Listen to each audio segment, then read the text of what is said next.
Good morning, and this is your TBWS Daily for February 8, 2010. You know, does the government really want to clean up this mess?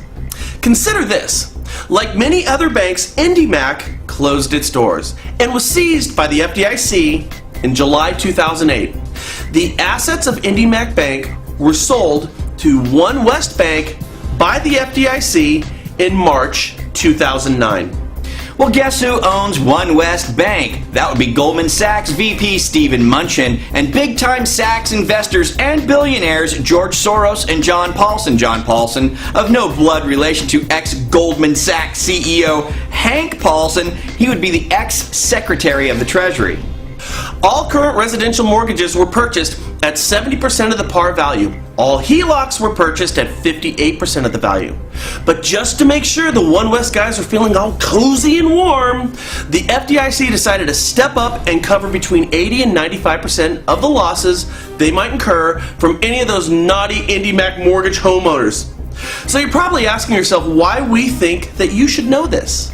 Well, in the event of a short sale or foreclosure, the loss is calculated using the original loan balance and not the amount One West Bank paid for the loan. I feel the plot thickening here a little bit, don't you? Here's an actual example from a client of one of our TBWS viewers. Now make sure to listen closely because this is going to get your blood boiling.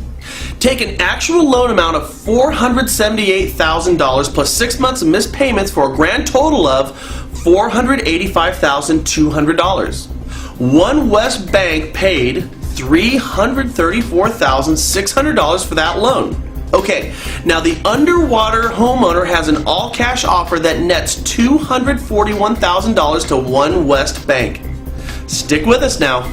Well, according to the FDIC formula, you take the original loan amount minus the amount of the offer, and that leaves you with $244,200. Next, according to the Sweetheart Deal, the FDIC writes a check to One West Bank for 80% of the net loss. So in this case, One West Bank gets a check from the taxpayer, courtesy of the FDIC, for $195,360. Okay, so now add the $195,360 from the government to the $241,000 cash offer, and One West Bank just made $436,360 on a loan that they bought for only $334,600. And all they had to do is sell it for whatever they wanted to. Guys, they can't lose money on this deal. Think about it. So One West Bank just profited from the short sale to the tune of $101,760. All thanks to the insane arrangement that they have with the FDIC. Hey, whoever said it's good to have friends in high places wasn't kidding around. So the next time you ask yourself, why is it so hard to get a loan modification? The answer is because there's too much money to be made with short sales and foreclosures. Now, are you ready for an encore?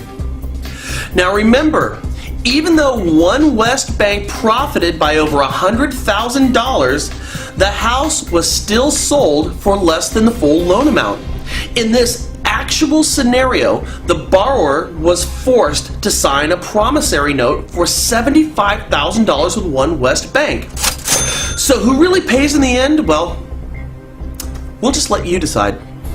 Oh, and by the way, the FDIC just announced that it needs to start borrowing money from the Treasury. The Treasury being the place where all those Goldman Sachs guys called home before they called One West Bank home.